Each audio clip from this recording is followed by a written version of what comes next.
This is BBC One in the West. Now the news at 10 o'clock with Hugh Edwards and Will Glenn. Under pressure, David Blunkett takes steps to defuse the latest row about his conduct. He says his family will sell its shares in a biotech company which could benefit from government contracts, and he denies any conflict of interest.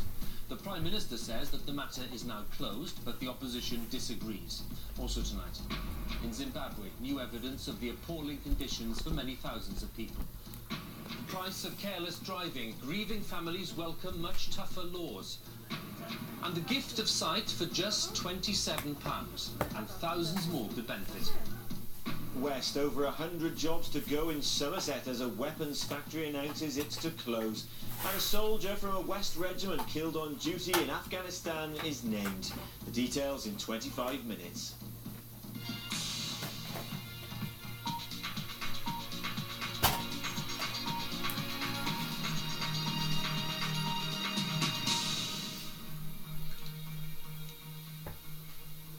Good evening.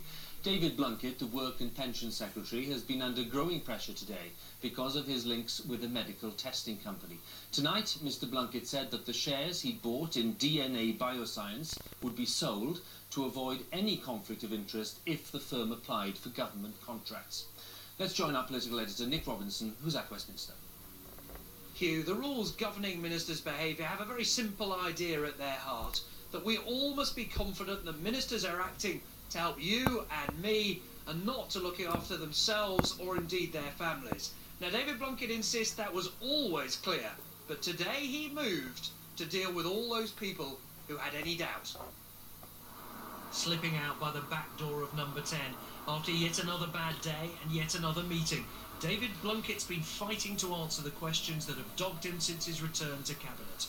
How he must have wished he'd never heard those three little letters, DNA. It was the battle over a DNA test to establish who was the father of his lover's baby, which forced him to resign as Home Secretary.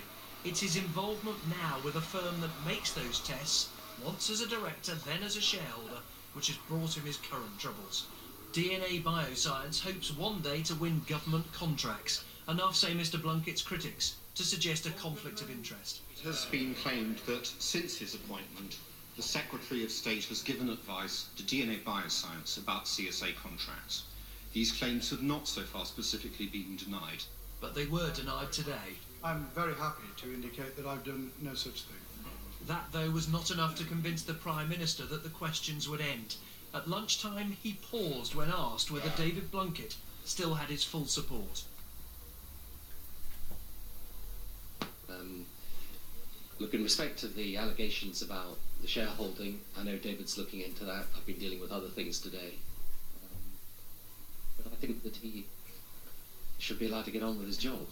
Behind the scenes, Sir Gus O'Donnell, the new head of the Civil Service, was advising Mr. Blunkett to sell his shares, now held in a trust for his sons. Sure enough, Mr. Blunkett issued a statement denying a conflict of interest, but adding, "I'm not prepared even to have the appearance that there could be any potential future conflict, whilst the trust retains any shares in DNA Bioscience. I have therefore asked my sons to authorise the trustees to dispose of the shares. They have agreed to this." That, though,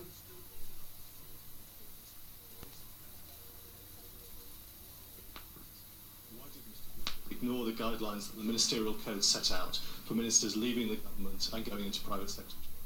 Why did Mr. Blunkett continue to have private meetings with members of the family who own the company subsequent to going back into the government?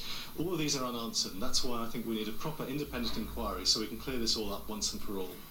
David Blunkett insists he's done nothing wrong. He complains he's being hounded by the media. He's desperate to stay in government. His problem is, we've all heard that from him before. Well, Nick, the Prime Minister was pretty clear. He said that Mr. Blunkett should be allowed to get on with his job. The question is, has the Minister done enough to defuse this row? No, not in itself. Yes, he has dealt with this whole issue of conflict of interest. He believes he dealt with it before, but he now certainly has. But there are still questions about why he didn't consult the committee that has been set up to advise ministers who leave government on which jobs they should or shouldn't take up. He says there was a confusion, but the Cabinet Secretary has released a letter tonight written to Mr. Blunkett saying very plainly the ministerial code is plain, You should have consulted that committee. And he says he'll make that clearer in the future. In addition, tomorrow's Times newspaper publishes an account of letters between Mr Blunkett and that advisory committee, suggesting that they too had made clear to Mr Blunkett that he should have consulted them. More questions still for him to answer. Well, can we go wider than the detail of this particular row, Nick, in the second question, and ask you, what's the wider damage, if any, inflicted to Mr Blunkett here? Well, for people who don't follow all this, and for people who frankly don't care very much, Hugh, the problem is there's a phrase coming to describe David Blunkett, and that is accident prone. Last time he was in trouble, last time he was in government, he got enormous public and political sympathy. Now much of that is evaporated from colleagues he criticised in quotes that were published in a book, and also from backbenchers who doubt what he intends to do now as Welfare Secretary.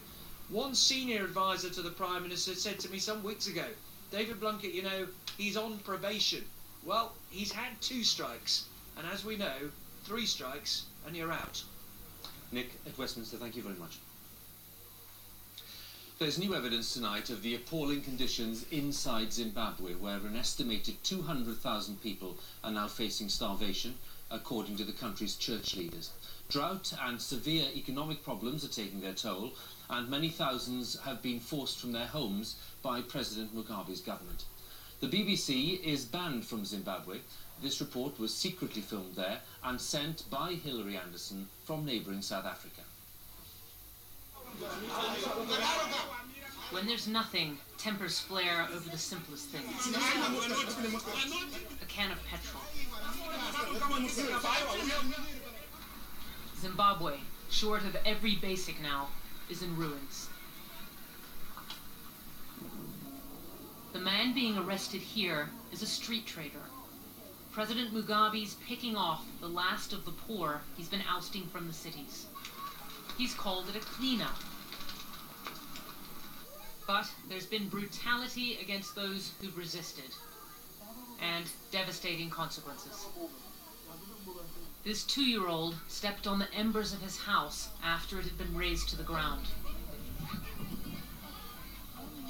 5 months later, he still can't walk. This year, Mugabe has destroyed the homes of an estimated 700,000 people. Many have been moved on by police time and again. And now, unseen by the world, thousands have been quietly dumped across desolate rural areas where there's a drought. There is famine. My children have no food, and what I manage to gather for them, the police come and take. Already, some children here are showing signs of serious malnutrition. This 7-year-old's skin is peeling. She's in the pain of creeping starvation. Her 3-year-old brother's body is bloated with hunger. He can't keep down food. The family's been living on 1 meal of porridge a day since May. In a remote village, Tandiwe's family reached the absolute edge. For 3 days, her children had had no food at all. While she was out, they ate roots from the ground. I came back and found my daughter ill. I watched her as she died. A few minutes later, my son passed away too. They would be alive now if they hadn't been hungry. Others sell tree bark to buy food. It barely helps with wildly escalating food prices. Church leaders warn thousands could starve and blame the whole crisis on Mugabe. President Mugabe is deliberately starving his people. Break the people of Zimbabwe until they completely agree that Mugabe is the only master and the only god of Zimbabwe. Mugabe blames the hunger on the drought. But government food came to Tandiwe's village recently, and she said it was only given to his supporters. In her mind, her children might still be living. Hilary Anderson, BBC News. A car bomb has exploded in the southern Iraqi city of Basra this evening, killing at least 20 people, according to the latest reports. The bomb exploded near a busy restaurant as a police patrol passed by. Most of the victims were civilians. At least 45 people were injured.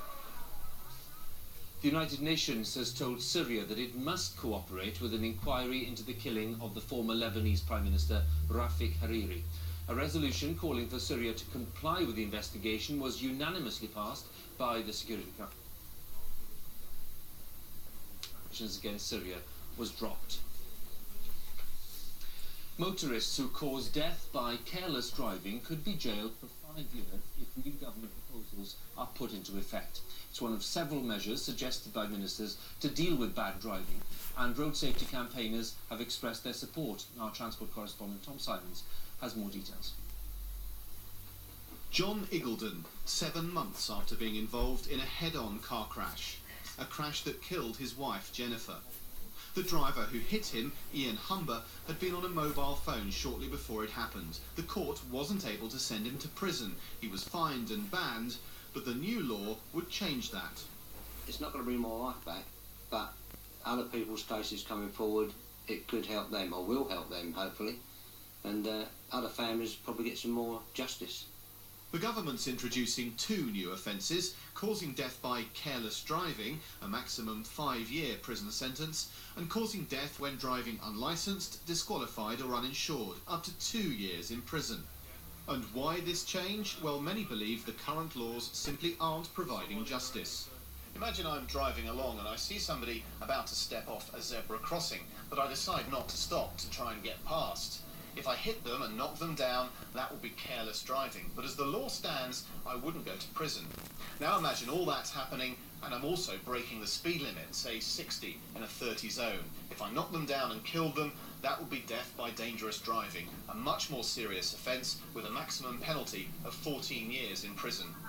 But prosecutors often fail to prove dangerous driving, and until now, defendants have often got their charges reduced. There is a huge temptation to plea bargain at the moment, and that isn't the fault of the defence, it isn't the fault of the prosecution, it is the fault of the law, which effectively puts most of the cards in the defence hands.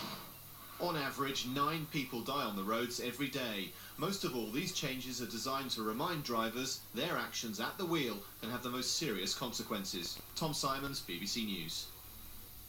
O2, the mobile phone group, wants to accept a takeover bid worth £18 billion from the Spanish company Telefonica. O2's management says it hopes shareholders will back the plan, which would create the world's second largest mobile phone company, as Hugh Pym reports. A big brand name and some big sporting names, including England Rugby. O2 has spent a lot at the head of the pack in the intensely competitive mobile phone market. Now it's shaken hands on a near £18 billion offer from Telefonica of Spain. That was hailed as good news for shareholders and staff, and good for customers too.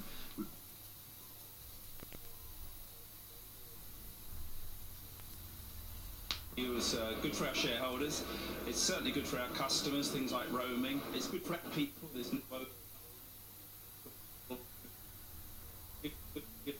Our shareholders agree.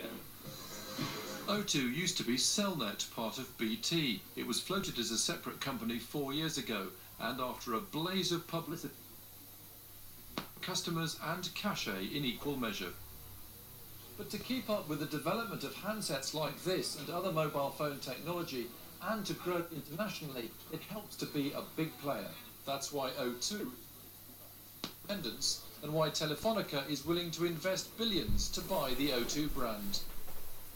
The Spanish company wants to get into the mobile phone market served by O2. The UK, where people own a total of 64 million handsets, each generating £23 a month on average for mobile phone companies. And Germany, where 75 million are owned, with average monthly revenues of £16. They're more lucrative than other European countries. So there's money to be made from mobiles, and others may yet muscle in with rival bids for O2. Hugh Pym, BBC News. And still to come on tonight's programme, the new test for immigrants, but how many native Britons would pass it? What voltage do we use here? Is it 50 volts, 60 volts, 110 volts or 240 volts? No idea.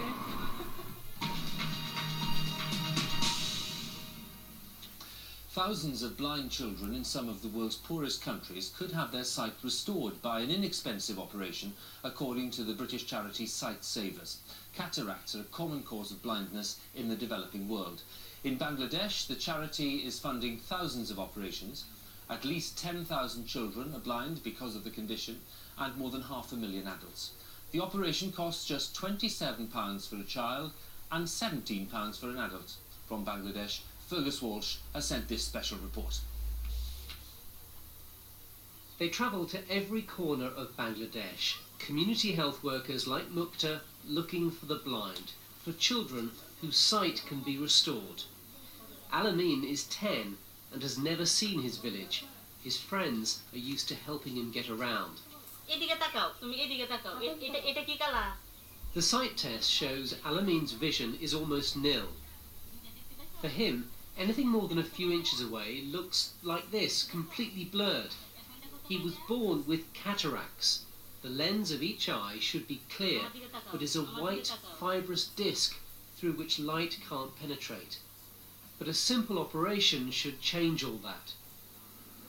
The medical staff gather up other cataract-blind children from remote villages for the journey to the eye hospital in Dhaka.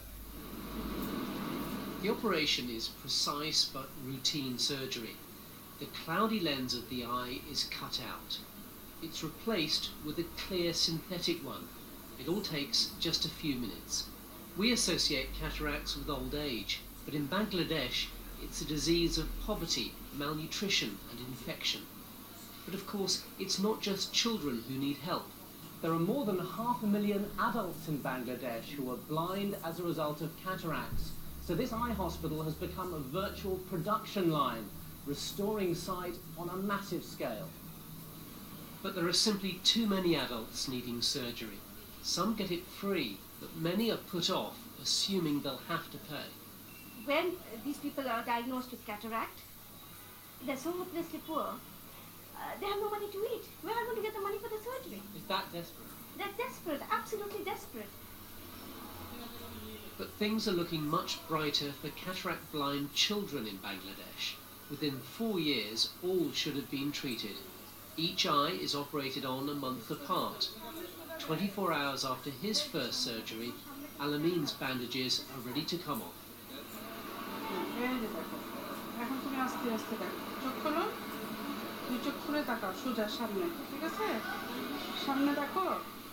This is his first look at the world. How many fingers? 2, he says. He reaches out to grab them. Yes, you can see. It's the first time he's seen his mother's face. With each day, his sight will improve. So gradually, the child will be able to see within 4 to 6 weeks after the operation a good vision and can do of his or her own everything. So he can read the book, he can do his homework, he can go to school, she can play with the friends. Alamin's mother says he can now go to school. Doctor, I want to be a doctor, he says. The next day they return home and the village children are waiting. 10,000 cataract-blind children in Bangladesh will have their sight restored over the next 4 years. And this is the first time Alamin has walked without help, to be reunited with his father. The success of the Child Cataract campaign in Bangladesh shows what can be achieved in the poorest and remotest of regions. But it's just the beginning. Around the world, 3/4 of all blindness is preventable or reversible. Tackling that is a huge global health challenge. For the best results, Alamin's surgery should have been done when he was much younger. As a result, his vision won't ever be perfect, but it will still be good enough to transform his life. Fergus Walsh, BBC News, Bangladesh. Tomorrow, Fergus will be reporting on the problem of child labour in Bangladesh. President Bush has proposed a new candidate to join America's most powerful judges in the Supreme Court. Samuel Alito is a long-standing federal court judge who's regarded as conservative on social issues. The president's first nominee, Harriet Miers, withdrew after strong criticism from both sides of Congress. French police are to be reinforced in a suburb of Paris where youths have been rioting for the past 4 nights. Dozens of officers have been injured in the clashes. The trouble started when 2 teenagers were electrocuted after reportedly hiding from police in a power substation. Clichy-sous-Bois in northeast Paris is home to many poor immigrant families. From there, Richard Bolton reports. It has become a nightly confrontation in a Parisian suburb. And what has happened in Clichy-sous-Bois has forced a government to react. Security tightened in tough neighbourhoods across France. It started out with the deaths of 2 teenagers, but it is about more than that now. The same tower blocks this morning, people trying to go about their business, surrounded by what a riot leaves behind. Extra problems for an already troubled area. There is unemployment here and poverty and lots of low-level crime. This is the Paris that is rarely seen, and the riots of the last few nights are flare-ups of much more deep-seated problems. Like the relationship with the police, a drive against crime on these big estates is seen locally as an excuse for heavy-handedness. The policemen come every day here to see us, to accept paper. Every stay, they come to disturb us. But this man says the government is right. Nicolas Sarkozy, the Interior Minister, thanked riot police today. Some say his tough policies on law and order are fueling the unrest. But he told locals, we need to help those who want to work, but come down hard on those who break the law. So Clichy-sous-Bois waits tonight, and it's quiet so far. But there is tension in France's sprawling suburbs. Richard Bilton, BBC News, Paris. The leader of the Scottish Conservatives, David McCletchie, has resigned. He's been embroiled in a long-running row about his travel expenses. Mr McCletchie had been under growing pressure to explain how he'd run up £11,000 in taxi fares over the past 5 years while on official parliamentary business. The Scottish football club Hearts is in turmoil this evening after its chairman and chief executive both left their jobs. The manager had resigned just over a week ago. The 2 directors are being replaced by one man, the son of the club's majority shareholder, as Andrew Castle reports. Hearts fans gathering outside their Edinburgh stadium tonight were hoping to hear news about the club's search for a new manager. Instead, they learned that 2 high-profile board members have left the club. Worried, extremely worried about the future of our club. There's a lot more questions than there is answers. I don't know what's going to happen with us now. Well, now, managerless, no chief executive and no chairman. Devastating news. The Hearts chairman, George Falk, seen on the left here, seemed to have a good relationship with Vladimir Romanov, the Lithuanian multimillionaire who now owns the club, as did the chief executive, Phil Anderton. But Mr Romanov has made it clear they'd fallen short of his expectations. They've had the funds, he said in a statement, but I've not had the response I've wanted. All this on the back of Hearts' first league defeat of the season against Edinburgh rivals Hibernian on Saturday, and the controversial departure of their manager George Burley, who'd got the club to the top of the Scottish Premiership. For Hearts, the start to the season could hardly have been any better, but in the space of a week they've lost 3 key personnel, and there's a new uncertainty over the future direction of the club. Andrew Castle, BBC News, at Tynecastle. Could you be sacked for joining a trade union? And in which region would you expect to hear a Geordie accent?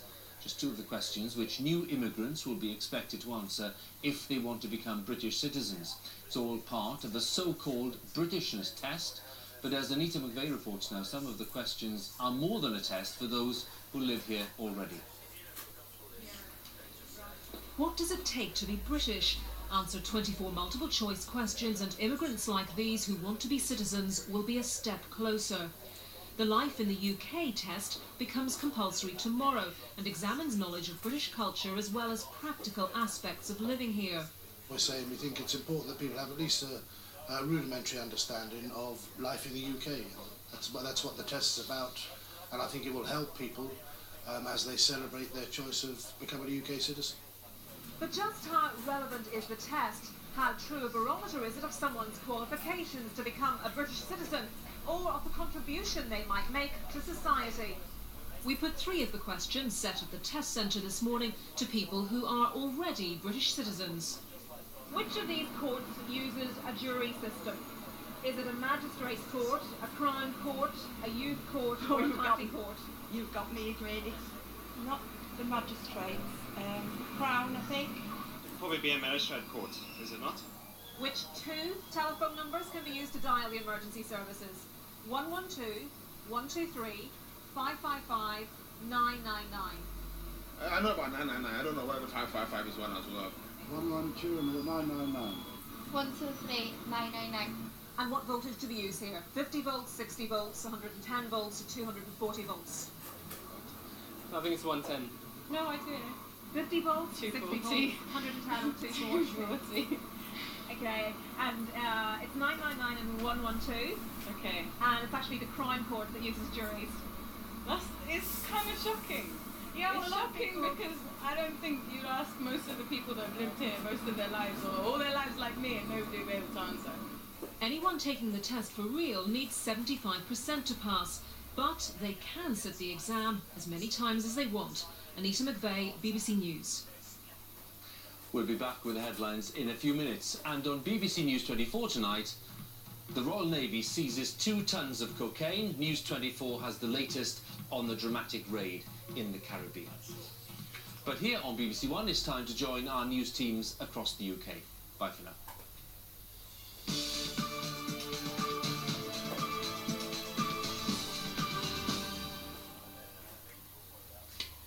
Hello, good evening. It's been confirmed tonight that 130 jobs will be lost with the closure of the former Royal Ordnance Factory at Bridgwater in Somerset. It's been producing ammunition for the military since before the war. The plant at Puriton near Bridgwater has been producing explosives for missiles and shells for more than 50 years.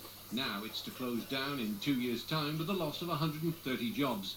But the unions are angry with the owners, BAE Systems and the government. 3 years ago, a move to close the complex was averted with the introduction of a 10-year plan to improve business.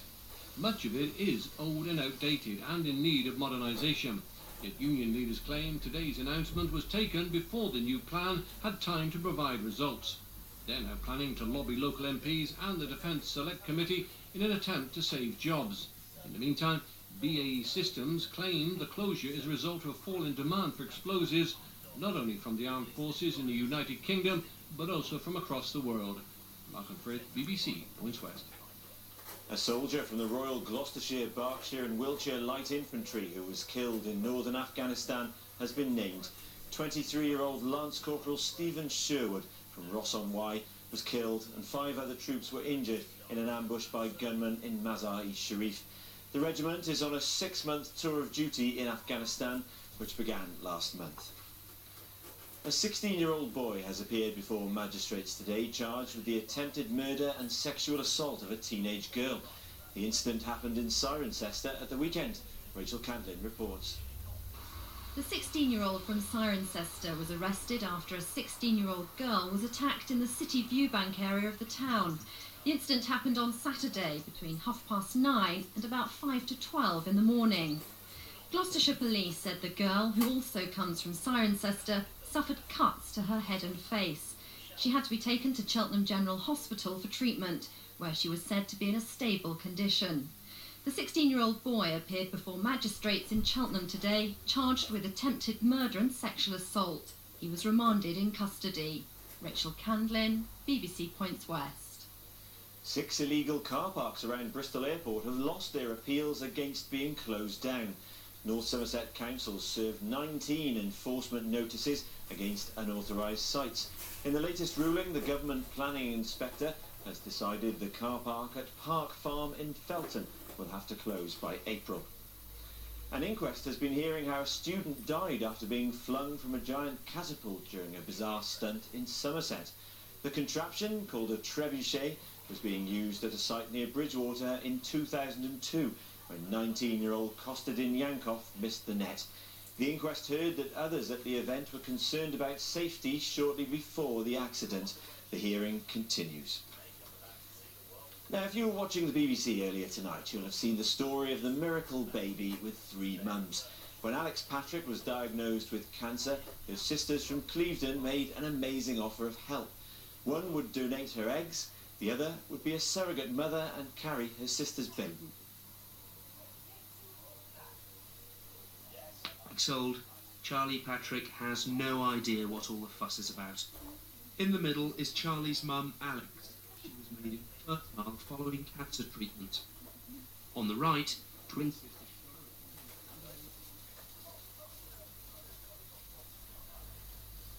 Charlotte. Then, elder sister Helen said she would carry the baby and go through the pregnancy. Child, and who has many comforts raising. We also have to think about ovary stimulation, the small risk of to Helen of death through pregnancy, you know, all the really horrible things that you just don't even think about. Consider when you're just making a child. The sisters from Clevedon were treated at the Royal United Hospital in Bath. Despite some problems, a hospital birth had been planned, but the baby had other ideas. It's the sisters, not the science, that make this such an unusual case. The consultant in charge, David Walker, says finding out donors or surrogate mothers can take time, but not in this case. We struggled to find egg donors, and if they came to us seeking help, we would have put them on a waiting list, which is up to 2 years, to actually find a suitable egg donor. And then we have to encourage couples themselves to find a suitable surrogate. These three women have been through some very tough legal, ethical and emotional decisions, so would they do it again?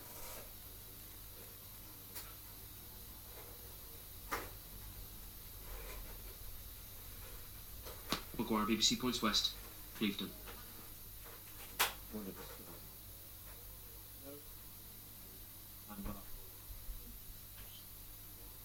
Broadmead.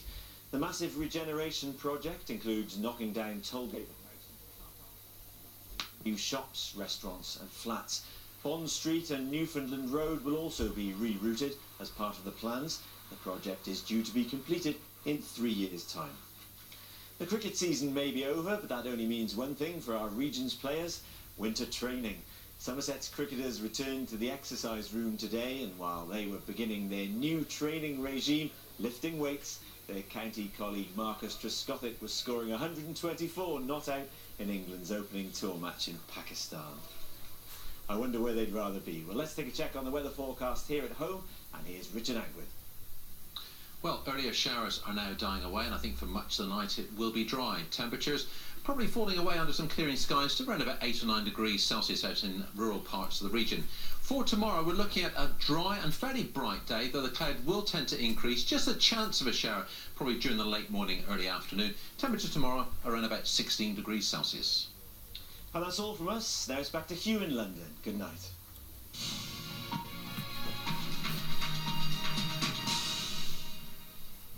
The main news tonight: David Blunkett has tried to defuse the row about his shares in a medical testing company. He says the shares will be sold to avoid any conflict of interest. And Newsnight on BBC Two has new developments on that David Blunkett story. But from all of us here, have a good night.